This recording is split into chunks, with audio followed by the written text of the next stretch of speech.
Hi అండి. ఈరోజు నేను తెలంగాణ స్పెషల్ బగారా రైస్ చేశానండి. ఈ రైస్ ఓన్లీ నెయ్యితో మాత్రమే చేసుకోవాలండి. ముందుగా స్టవ్ ఆన్ చేసి నెయ్యి వేసుకొని వేడెక్కాక ఈ గరం మసాలాన్ని వేసుకోండి. బాగా వేగాక ఆనియన్స్ పచ్చిమిర్చి వేసుకొని గోల్డెన్ కలర్ వచ్చే వరకు వేగనివ్వండి. తర్వాత అల్లం వెల్లుల్లి పేస్ట్ కూడా యాడ్ చేసుకోండి.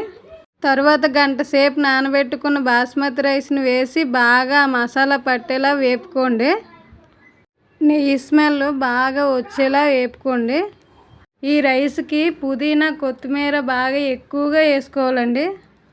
అప్పుడే మంచి టేస్ట్ వస్తుంది.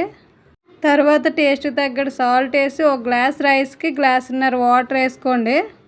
చూడండి, ఇలా బాగా కలిపి 2 విజిల్స్ మాత్రమే పెట్టుకోండి. చూడండి, ఇది బాగా చల్లారాక తీయండి. దీని కాంబినేషన్ చికెన్ ఫ్రైతో తింటే చాలా బాగుంటుందండి.